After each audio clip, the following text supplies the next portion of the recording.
To Kill a Kingdom by Alexandra Christo.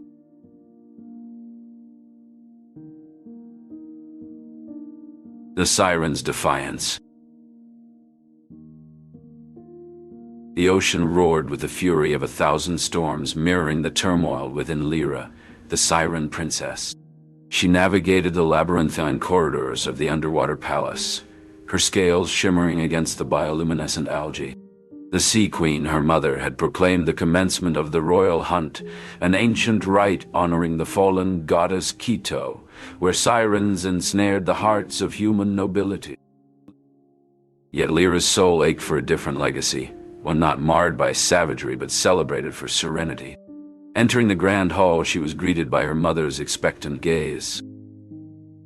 "Lyra, my child, have you selected your quarry? A prince's heart, perchance?" inquired the Sea Queen, her voice resonating with anticipation. Lyra's eyes wandered to the relics of previous hunts that adorned the chamber, each a grim testament to their history. A memory flashed before her, a young prince's eyes, once vibrant, now void of life, a consequence of their tradition she had witnessed firsthand. "Mother, why must we persist in this barbarism? With Quito's departure, should we not lay our vendetta to rest?" Lyra implored, her voice a blend of defiance and despair. The Sea Queen's countenance grew stern. "It is our essence, Lyra. To abandon it is to renounce our identity." "There has to be an alternative," Lyra countered, her conviction unwavering. "A path devoid of bloodshed for honor." A scornful laugh escaped her mother. "You toy with insurrection, young one. Tread carefully, for such notions are perilous." Lyra's determination solidified. "So be it. This season I shall not partake in the hunt. I refuse to claim a heart." Rising to her full stature, the Sea Queen loomed over Lyra. "To defy me is to challenge the very currents that sustain us. You will partake, or you will endure the repercussions." Their gazes locked. An unspoken battle of wills. "I elect my destiny, not one inscribed in blood," Lyra declared. With a swift turn, she departed the hall, her mother's fury trailing behind her. She recognized the gravity of her choice, yet the era to question the chains of their customs had arrived. Above, Prince Elian navigated his vessel across the tumultuous sea, fixated on the crystal of Quito, a relic rumored to possess the power to quell the siren menace. His crew murmured of the prince's bane, the most formidable of sirens believed to be the Sea Queen's progeny.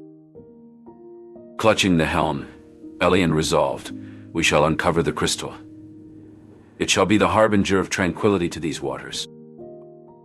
Unbeknownst to him, his fate was entwined with the siren who had just defied her lineage, propelling them toward a destiny that would reshape their worlds.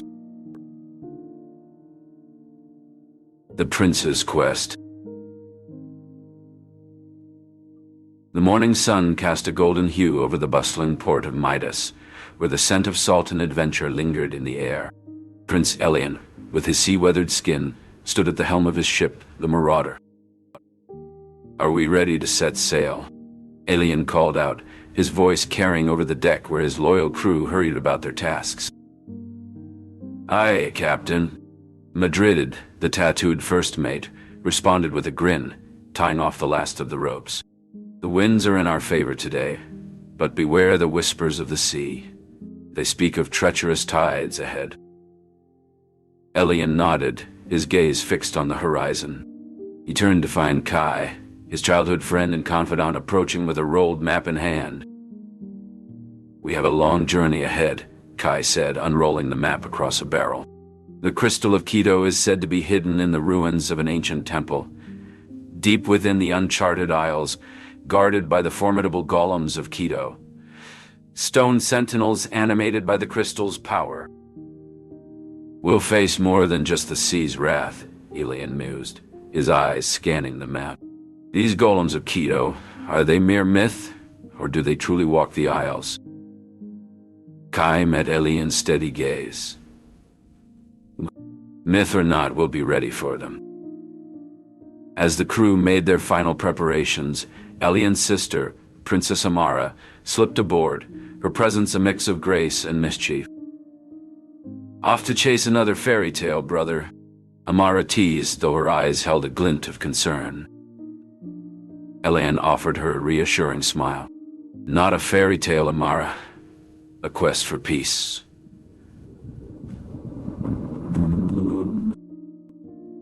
Amara sighed, stepping closer. "Father worries, you know. He fears for the crown. For you." "I know," Elian replied softly. "But this is something I must do, not just as a prince, but as a man seeking his own path." With a final embrace, Amara left Elian to his thoughts. The prince turned to face his crew, his voice firm. "Set the sails. We depart for the uncharted isles," Elian commanded. The marauder cut through the waves, leaving the safety of Midas behind. Elian stood at the bow, ready to embrace the challenges that lay on the path to the Crystal of Quito. The quest had begun, and with it, a journey that would forge new legends. Captive of the deep. The waves crashed against the hull of the Sod as it sailed through the night, the moon casting a silvery glow over the deck. Below, in the dimly lit quarters, Lyra sat in her cage, her siren's heart now silenced in a human form. She clutched the bars, her thoughts on her transformation and the magic that bound her. Elian entered, his presence commanding yet cautious. "You've been quiet," he observed, leaning against the doorframe. "Considering your new life?" Lyra met his gaze, her eyes steady. "I'm thinking of the future," she replied, "and the role I might play in it." Elian nodded, understanding the gravity of her words.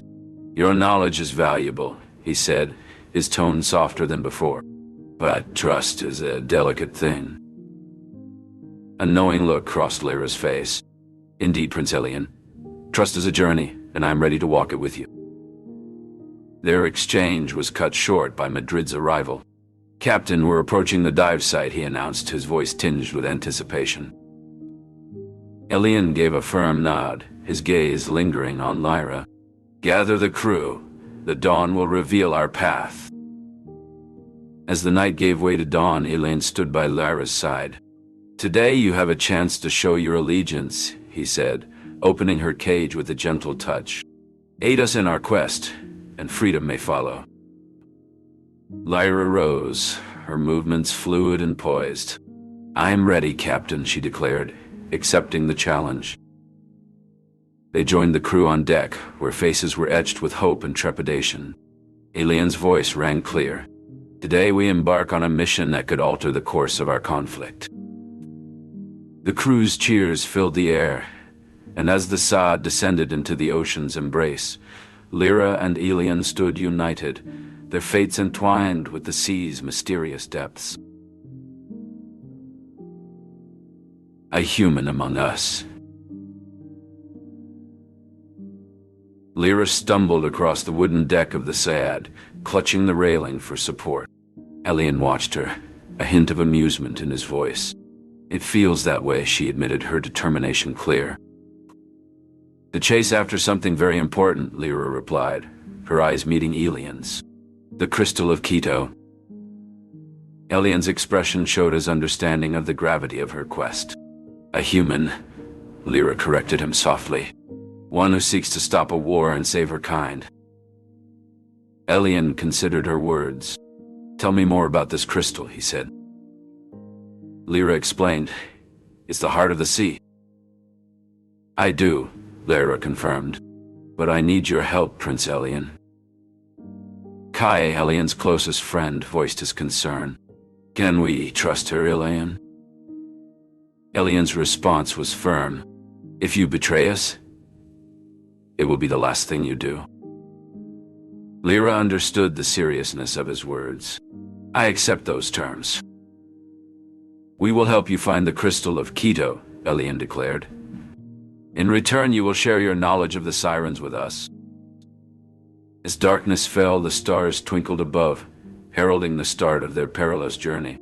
A journey that would test the limits of trust courage, and the human spirit.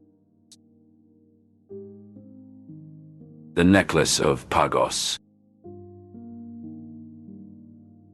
The moon hung low over Cloud Mountain, its silver light casting long shadows across the bustling streets of Idelio. The Festival of Lights was in full swing, with laughter and music filling the air. Lanterns of every color floated gently on the water, creating a mesmerizing dance of lights. In the midst of the celebration, Elian and his crew moved like shadows, their eyes fixed on the grand mansion perched atop the highest peak. That was where the Pagos family necklace lay hidden, a treasure shrouded in mystery and legend, rumored to unlock the hidden dome on Cloud Mountain, a place said to hold the power to control the elements themselves. Lyra, her heart pounding in her human chest, walked beside Elian, her gaze never leaving the mansion. "Are you sure this will work?" she whispered, the doubt clear in her voice. Her mind was a whirlwind of emotion, torn between the pull of the sea that beckoned her to fulfill her duties as a siren, and the unfamiliar yet exhilarating feeling she harbored for Elian. Elian gave her a reassuring nod. "Trust me, Lyra. Tonight, the necklace is ours." They split up, each member of the crew knowing their role in the heist. Madrid and Kai blended into the crowd, their weapons concealed beneath their cloaks. Elian and Lyra made their way to the mansion's gardens, avoiding the watchful eyes of the guards. As they reached the mansion's side entrance, Elian picked the lock with ease. "After you," he said, gesturing for Lyra to enter first. The interior was lavish, with opulent decorations and priceless artifacts. They crept through the hallways, guided by the map that the Princess of Pagos had bargained for. Finally, they stood before the room where the necklace was kept. Elian turned to Lyra, his eyes serious. "Once we take this, there's no turning back. Are you ready?" Lyra nodded, her resolve firm. "I've never been more ready." Elian pushed open the door and they were greeted by the sight of the necklace, its gems glittering in the moonlight. It lay on a pedestal, seemingly unguarded. But as they approached, a figure stepped out of the shadows. It was Talus Rycroft, the notorious pirate known for his cunning and ruthlessness, who had stolen the necklace from the Xaprar. His reputation preceded him, and his sudden appearance was less of a shock and more of a calculated risk they had anticipated. "I knew someone would come for the Pagos treasure," he said, his voice cold. Elian's hand went to his sword, but Lyra stopped him. "We don't need to fight," she said, stepping forward. "We can make a deal." Rycroft raised an eyebrow. "What could you possibly offer me?" Lyra's eyes glinted with determination. "Freedom from the Sea Queen's wrath. I know the ritual to free the Crystal of Quito. A powerful artifact that can break her control over the seas and those who dwell within. Help us, and you'll have her favor." Rycroft considered her offer, then nodded. "Very well. But double-cross me, and you'll wish you'd never left the sea." With Rycroft's agreement, they took the necklace, its weight heavy with history and power. As they made their escape, Lyra felt a surge of hope. With the necklace in their possession, they were one step closer to ending the war and bringing peace to both land and sea. And as they rejoined the festival, blending into the crowd with the stolen treasure, Lyra realized that her identity was no longer defined by her past. She was no longer just a siren or a princess. She was a warrior, a rebel, and perhaps a friend to the prince who had once been her enemy. The future was uncertain, but for the first time, Lyra felt ready to face it, whatever it may bring. The Pirate's Gambit. The night was a cloak of secrecy as Elian and Lyra, adorned in their disguises, made their way to the dock where Talus Rycroft's ship, the Rusty Saber, swayed gently in the water.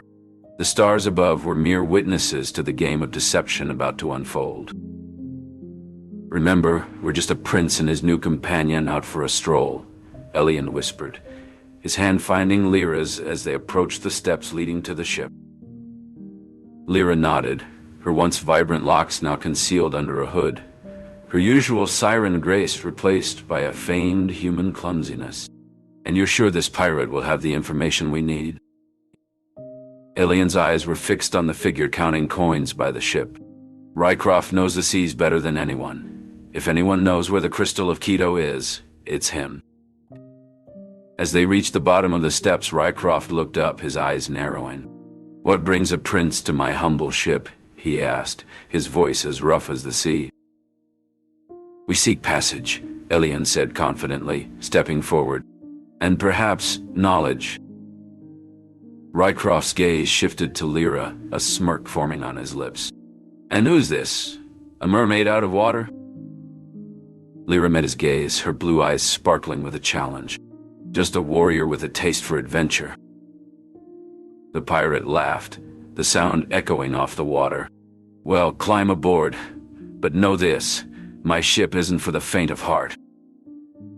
As they boarded the Rusty Saber, Elian leaned in close to Lyra. "Stay alert. We can't trust him." Lyra's hand tightened around the dagger, a part of her disguise hidden in her cloak. "I'm ready. Let's find that crystal." Their steps were silent as they moved through the ship, Rycroft leading the way. The air was thick with the scent of salt and the impending storm. It was a night of risks where every word spoken could either lead them closer to their goal or to their doom. But for Elian and Lyra, it was a step towards ending a war and forging a new future together. In the quiet moments after the festival's chaos, as the moon rose high, Elian and Lyra had stolen away with the Pagos necklace, their hearts racing with the thrill of their heist. Now, as they stood on the deck of the Rusty Saber, the weight of the necklace in Elian's pocket was a reminder of their success and the first step in their grand plan. The transition from the jubilant festival to the tense night at the dock marked the passage of time, a necessary interlude for the duo to prepare for the next phase of their quest. Alliances in Pagos.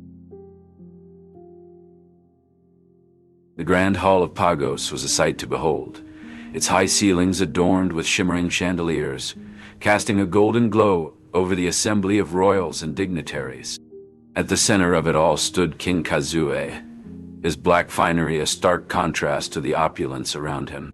His sharp eyes surveyed the room, taking in the faces of his children, each poised and ready for the evening's negotiations. Elian, with his heart heavy and mind clouded by thoughts of Lyra and the Crystal of Quito, approached the king with a respectful bow. "Your Majesty," he began, "I come before you to seek passage to Cloud Mountain.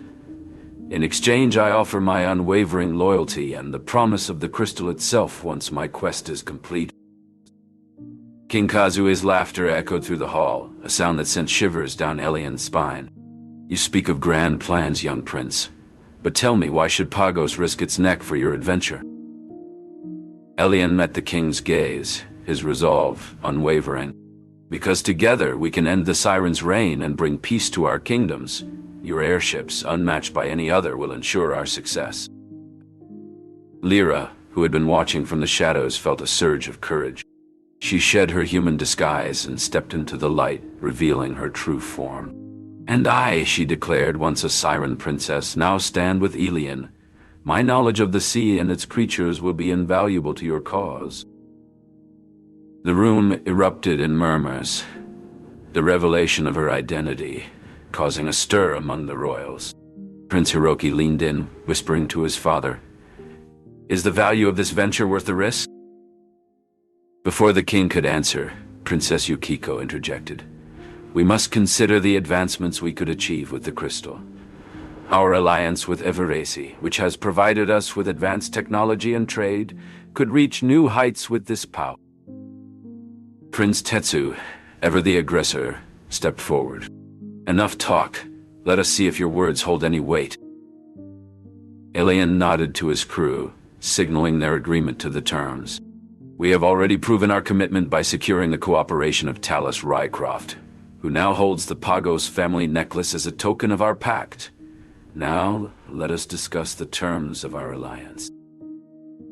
As negotiations continued, Lyra's thoughts drifted to her mother, the Sea Queen, and the war that awaited them. She knew that the alliances formed tonight in Pagos would be the key to a future where land and sea could coexist in harmony. And as aliens spoke of unity and peace, she felt a glimmer of hope that perhaps, just perhaps, they could turn the tide of fate together. After a harrowing escape from the Rusty Saber amidst cannon fire and chaos, Elian and his crew had made their way to Pagos, determined to forge a new path for their people. A new dawn.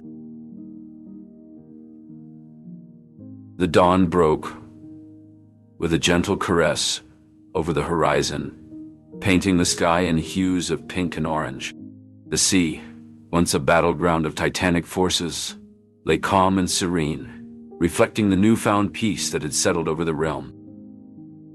Aboard the deck of the ship, Lyra stood in her siren form, bathed in the morning light.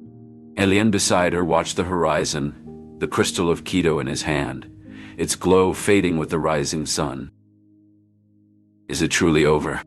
Elian's voice was barely above a whisper. Lyra turned to him, her eyes a blend of victory and sorrow. Yes, the conflict has ceased. The cycle of vengeance that once consumed our peoples is no more. Elian nodded, his thoughts on the future. And the crystal? Its purpose now? The crystal will symbolize our unity, Lyra replied with a smile.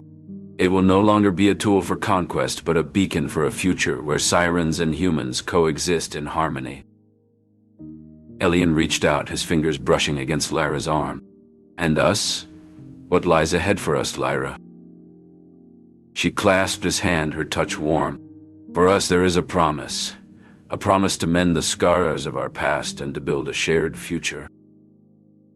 In a silent exchange, they acknowledged their bond, not just as prince and siren, but as allies and friends united in purpose. As the sun ascended, its golden light enveloping the ship, Lyra and Elian faced the horizon. They were ready to navigate the challenges of this new world, their resolve as steady as the rhythm of the waves. A new dawn indeed, Elian said, his voice tinged with hope. Lyra agreed, her eyes on the vast sea. A new dawn for all. With that, they set sail toward the future, leaving behind the shadows of war and stepping into the light of a day reborn. This was the end of one tale and the start of another, crafted not from the remnants of the past, but from the promise of the days to come.